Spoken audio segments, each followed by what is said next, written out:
This could be good for me. Late. Olá, espero que esteja tudo bem com vocês. Como vocês já sabem, eu me chamo Elias Lino e sou professor de filosofia de vocês. E hoje, para a nossa quarta aula de filosofia do bimestre, eu gostaria de falar a respeito de ética, mas do ponto de vista atualíssimo, do ponto de vista contemporâneo. Ou seja, eu gostaria de falar a respeito de bioética, mais especificamente a respeito de questões de vida e morte. É um tema contemporâneo, atualíssimo e, de certa forma, em algum contexto também polêmico, né? Que envolve algumas polêmicas, dado a nossa conjuntura cristã, né? A nossa tradição cristã. Mas, enfim, a ética contemporânea, ou seja, a bioética, é a filosofia, né? Filosofia ética aplicada à vida, mas a vida do ponto de vista biológico, do ponto de vista de saúde, né?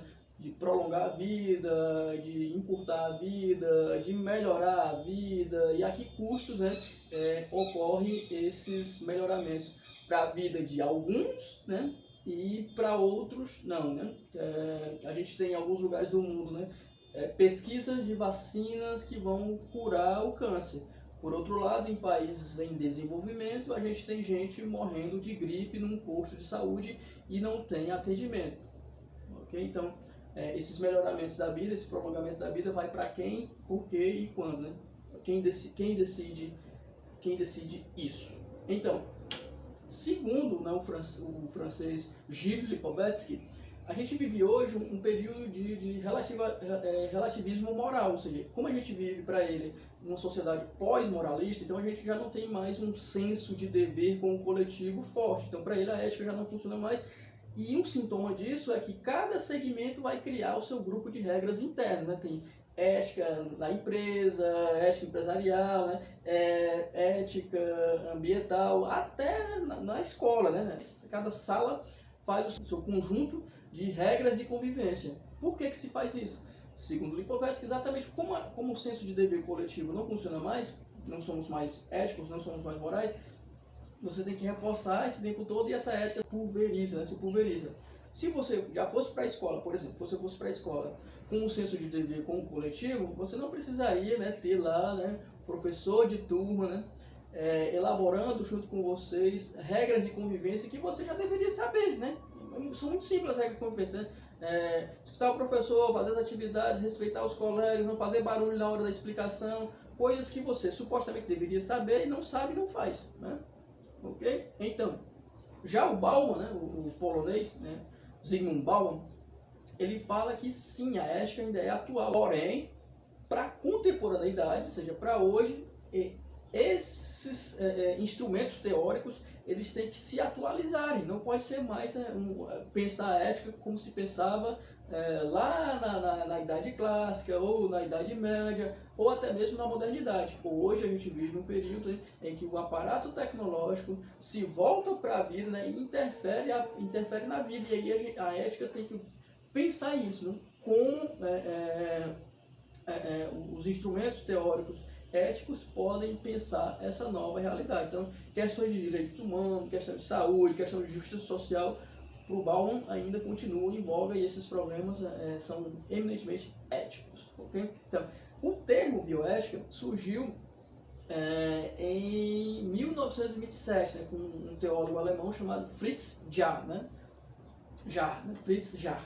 Então, foi a primeira vez que esse termo surgiu. De lá para cá, né, ele veio se sofisticando, né, até chegar no conceito que a gente tem hoje, né, da ética aplicada à vida do ponto de vista biológico, mais estritamente do ponto de vista médico, né, a vida do ponto de vista médico. Então, Hans Jonas, alemão de origem judia, contemporâneo, mas não vivo, ele faleceu em 93, mas enfim.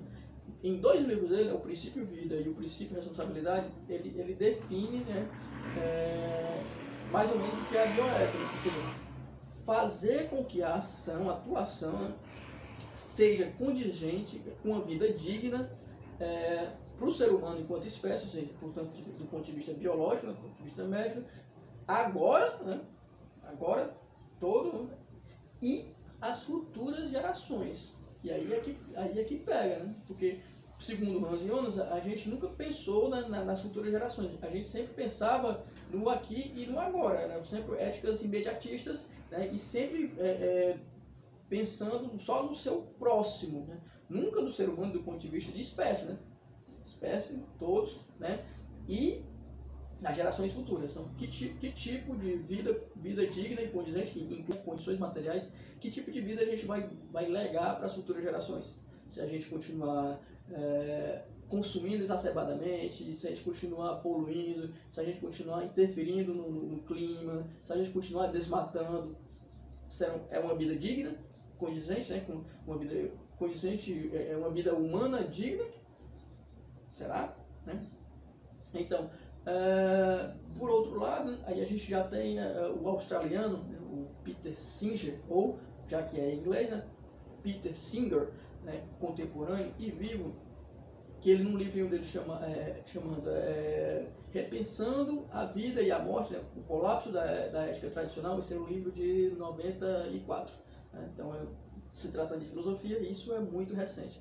Então, ele fala, né, de uma velha e de uma nova ética, né? Que a velha, o próprio título já fala, né? Colapsou, não funciona mais, e aí a gente tem que reformular, né, esses velhos mandamentos de uma ética antiga, né, para a nossa nova atualidade, né? A nossa nova forma de viver, em que a gente tem um aparato tecnológico muito desenvolvido, e isso interfere na nossa vida e interfere no nosso modo de pensar, né, e nosso modo de agir ético. Então, segundo ele, tem 5 grandes mandamentos, né, que aí tem que serem reformulados. Então, um grande mandamento antigo era que trate todas as vidas humanas como se tivessem valor igual. Segundo ele, a experiência contrasta isso, a experiência nega isso, as vidas não têm valor igual, né?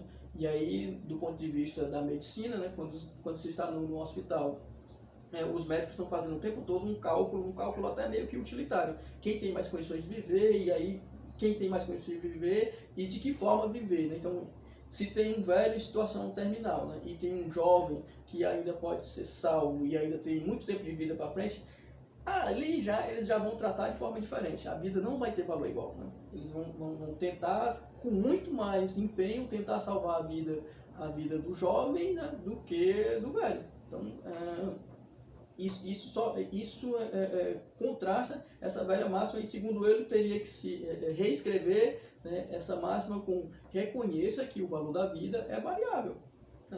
Se o valor da vida é variável, né, você retira uma responsabilidade de se sentir mal por fazer escolhas, né? Uma segunda grande máxima antiga é: jamais tire intencionalmente a vida de um ser humano inocente. A realidade novamente contrasta isso, né? Então, a violência urbana mata muitas pessoas, as guerras matam muitas pessoas. Então já contrasta isso aí, né? Mas do ponto de vista médico, né, na medicina, se deveria reescrever essa máxima com assuma a responsabilidade pelas consequências de suas ações, né? Porque essa máxima, que jamais tira intencionalmente a vida de um ser humano inocente, isso exclui, né, você abreviar a vida de um paciente em estado terminal, né? Exclui a eutanásia, que em vários países é proibido, na maioria dos países é proibido, mas já tem alguns países, né, que já permitem a eutanásia. Isso,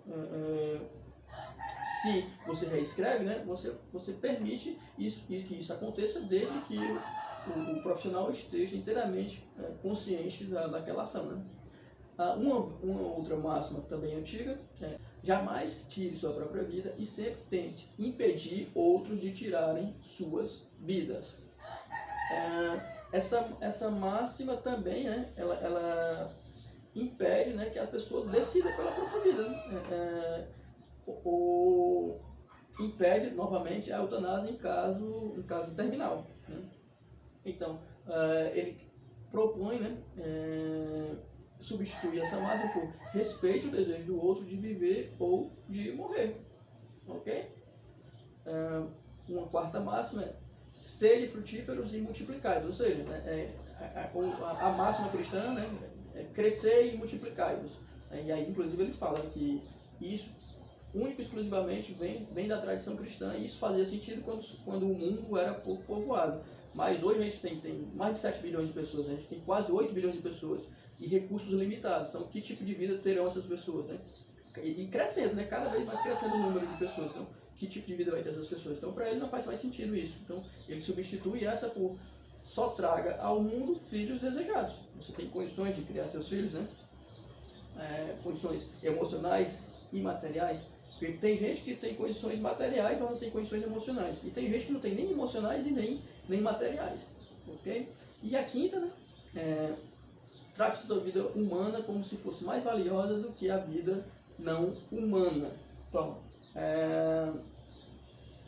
não faz sentido e aí ele fala esse antropocentrismo. Ou seja, muitos dos problemas que a gente vive hoje são oriundos dessa ideia de que o ser humano é mais valioso que todos os outros. E para ele também vem da tradição cristã. Né? O ser humano é diferente dos outros animais, portanto pode explorar os outros animais e a natureza da forma que bem entende. Né? Então, tanto para alimentação, né? Você explora os outros animais para alimentação, e isso em clausura ou hediondo, né? A forma como os animais para corte, né? são criados e abatidos, né? Ou para vestuário, você testa, né? Vestuário nos animais, né? Ou cosméticos, você testa os cosméticos nos animais. Então ele propõe substituir isso por não discrimine com base na espécie. Né? Então, o Singer, né? Singer ou Singer, ele é muito polêmico, né? Mas são questões pertinentes para se discutir, né? E aí, tanto filosoficamente, né, quanto do ponto de vista da arte. A arte também discute muito a eutanásia. O que passa recorrentemente na TV aberta, né, que é um filme que os adolescentes gostam muito, né, que é Como Eu Era Antes de Você. Né? Todo mundo pensa que a história ali é a respeito do amor, né? Mas não é. A história ali é a respeito de eutanásia. Eu tenho o direito de decidir como é a minha vida e minha morte. O cara, né, lá era que eu não lembro o nome, o cara era autônomo, capaz, bonito, rico, e aí sofre um acidente e fica tetraplégico. Então, que tipo de vida ele ia ter dessa forma, né? Então, ele decidiu, né, racionalmente, né, de posse de todas as suas faculdades mentais, não foi uma decisão louca, né? Ele decidiu pôr fim à própria vida e nada o impediu de fazer isso. Né? Então, a discussão ali não é amor, a discussão ali é eutanásia, a discussão ali é bioética, né? Se eu posso ou não decidir como viver e como morrer, ok? Mas não deixa de ser, né, um assunto muito polêmico. Enfim, esse conteúdo está no livro de vocês entre as páginas 292 e 297. Eu espero que todos estejam bem, né? E até mais.